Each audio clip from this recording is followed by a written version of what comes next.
সিরিজে আমাদের এখানে অনেক প্রজেক্ট নেই, যেগুলো থেকে আমরা দেখতে পাচ্ছি যে টানানো আছে। তো আমার একটা অনুরোধ আছে, যেমন ওয়াটার স্যানিটেশন, এটা যদি আমাদের এখানে একটু চালু থাকা হতো, মনে হয় আমরা খুব উপকৃত হতাম। যদিও আমাদের পৌরসভা এলাকা, কিন্তু এই সমস্যাটা এখন আমাদের আছে। তারপর আরেকটা সমস্যা, আরেকটা কথা বলতে চাচ্ছি, আবেদন করতে চাচ্ছি, সেটা হলো আমাদের কৃষি ঋণ। কৃষি ঋণটা যদি সুদ ছাড়া, কৃষিক্ষেত্র তো অনেক আছে, যেমন আমি নিজেও একজন ছাগল খামারি। আমার ছাগলের খামার ছিল, অনেক বড় বড় ছিল, মোটামুটি 50টার মতো আমার ছাগল ছিল, 45-50টার মতো। তো যখন আমার দ্বিতীয় সন্তানের জন্ম হয়, তখন আমি একটু অসুস্থ হয়ে যাই এবং আমার ছাগলের খামারটা মোটামুটি শেষ। তো আমি আবার নতুন করে শুরু করেছি। তো এই অবস্থায় যদি আমাদেরকে সুদ ছাড়া কৃষি ঋণগুলো দেওয়া হয়, তাহলে আমরা নতুন করে করার জন্য আবার সাহস পাই। এবং আমার এক বোন আছে, তার দোকান আছে। তো এগুলো যদি আপনারা সুদ ছাড়া দেওয়ার ব্যবস্থা করে দেন, তাহলে আমাদের জন্য, মহিলাদের জন্য বিশেষ করে আমি মনে করি, যারা আমরা এই উদ্যোগগুলো নিচ্ছি, আমাদের জন্য একটু সুবিধা হবে। আর এটা হলো 6 মাস পর পরিশোধ করতে হয়। আমার একটা হলো আবদার আছে, আমি একটা হলো ক্ষুদ্র ব্যবসায়ী, আমি নিজে পরিচালনা করি। আমার একটা চায়ের দোকান, ছোট্ট চায়ের দোকান আর মুদি দোকান করি। কিন্তু এই ঋণ দিয়ে আমার দোকান বেশি আর কি চলে না, কিস্তি দিয়ে শেষ হয়ে যায়। যদি আপনারা যদি এই সদস্যদেরকে কিছু যদি সাহায্য করেন, মহিলাদেরকে, তাহলে খুব ভালো হতো আর কি, আরো দোকানটা উন্নত হতো। সকলকে ধন্যবাদ।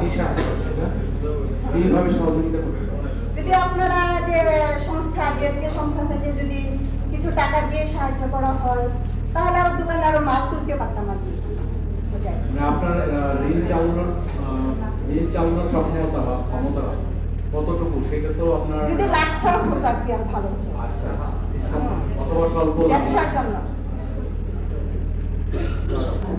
মানে যেমন অন্য স্টোর নিয়েছি আমরা, এখানে লাভ দিয়েছি 73-75%।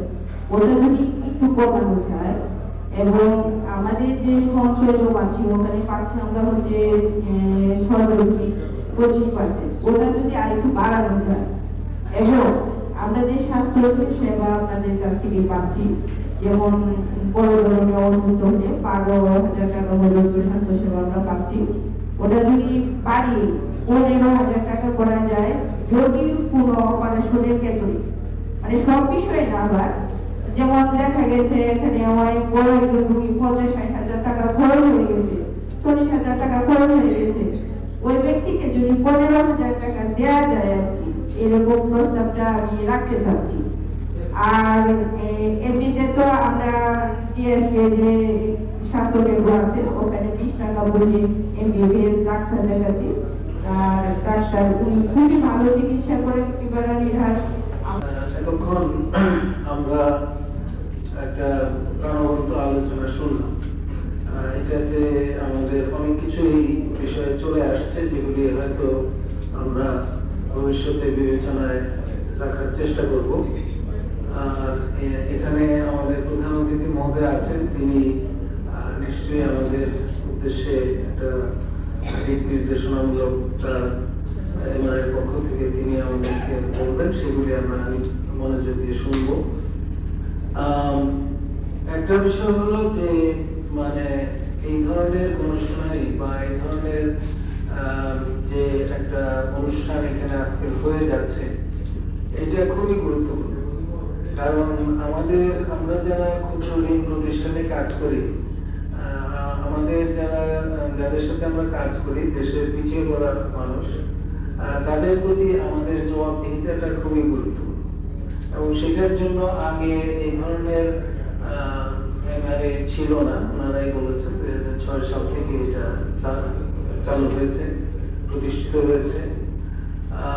এবং এই জবাবদিহিতাটা থাকার ফলে এখন যে জিনিসটা ঘটতেছে, যে আমরা একটা মানে সরকারের পক্ষ থেকে কত সুদ নেওয়া যাবে, সেটা একটা লিমিট দিয়ে দেওয়া হয়েছে। এখানে আপনাদের অনেকগুলো বিষয় আমি যদি পারতাম আজকে বলতে পারতাম যে আপনারা 24% থেকে এটাকে 18% নামায় নিয়ে আসেন, খুশি হতে পারতাম, কিন্তু আমি জানি যে আপনারা এই খুশি করতে পারবেন না। কারণ প্রথম কথা হলো যে এই টিএসকে এর মতো প্রতিষ্ঠান যদি না থাকে তাহলে আপনাদের বিকল্প অপশন হলো মহাজন। এবং মহাজনী প্রক্রিয়া যেটা আপনারা জানেন, তো সেই হিসাবে আমরা তো ডিএসকে এর মতো প্রতিষ্ঠান বা ডিএসকে থেকে ভালো প্রতিষ্ঠানকে আমরা প্রমোট করব, কিন্তু মহাজনীতে ব্যাক করতে বলবো না। এখন সীমাবদ্ধতা যেটা সেটা আমি আগে বলে নিচ্ছি। এখন আপনার এই ক্ষুদ্র ঋণ প্রতিষ্ঠানে আপনাদের যে ঋণ দিচ্ছে, ঋণ দেওয়ার যে একটা ফান্ড আছে সারা বাংলাদেশে, এই ফান্ডের ক্ষেত্রে আমরা যদি ব্রেকডাউন দেখি, ভাগাভাগি দেখি, এর 38 ভাগ আসে আপনাদের যে সঞ্চয় আপনারা রাখেন সেখান থেকে আসে। এখন সেই সঞ্চয়টাতে আপনারা বললেন কত, 7% বললেন, 6% এটা আমাদের এটা বলা আছে যে এটা ন্যূনতম 6% দিতে হবে, এবং অনেক প্রতিষ্ঠান 6% দেয়, কেউ একটু বাড়িয়ে দেয়। আমি এখনো অনুরোধ করবো যে যদি আমাদের নিয়ম অনুযায়ী ওনারা মিনিমাম 6% দেবেন, ন্যূনতম 6%। তো ওনারা 6.6 দিচ্ছেন মানে আমি বলতে পারবো না আমাদের নিয়মের বাইরে দিয়েছেন, নিয়মের মধ্যে আছেন। তো যদি আরো আপনার 60% বাড়ায় দেন বা 8% বাড়িয়ে দেন, আপনাদের ভালো হয়। আমাদের দিক থেকে তো নিয়মের কোনো ব্যর্থ হয়। আমরা চাই যে যেহেতু ব্যাংকিং সেক্টর এবং অন্য সব জায়গায় আপনার সুদের হার বেড়েছে, যদি আপনাদেরকে এই তারা বেশি দিতে পারে, এখন তাদের দিক থেকে পাল্টা যেটা আসবে, যে কয়দিন আগে আপনার 6-9 ছিল বা 9 ছিল যে ব্যাংকের রাখলে 6% দিত আর ব্যাংক থেকে আনলে 9% দেওয়া হতো। তো এখন ব্যাংকে যেমন আপনার 6 যেমন হয়ে গেছে 10-12, কিন্তু 9 তো হয়ে গেছে আপনার 14-15। এবং ওনারা যখন ব্যাংক থেকে আনতে যান, ব্যাংকে তো 14-15 নিচে যায় না। তাহলে ওনারা আবার বলবো যে ঠিক আছে আমরা সঞ্চয়ের সুদ ছাড়টা বাড়াই দিই, তাহলে আমরা ওই যে সার্ভিস চার্জ বা লাভ যেটা নিচ্ছি তারা সেটাও বাড়ানোর জন্য বলবে। তারপর সারা বাংলাদেশে এই লাভের হারটা কমানো যায় কিনা সবার জন্য আমাদের একটা টেকনিক্যাল কমিটি রয়েছে, ঢাকা বিশ্ববিদ্যালয়ের যে কোষাধ্যক্ষ ওনার নেতৃত্বে। ওনারা দেখছেন যে এই প্রতিষ্ঠানগুলোকে দুর্বল না করে আমরা কি এই হারটাকে আরো নামাইতে পারি।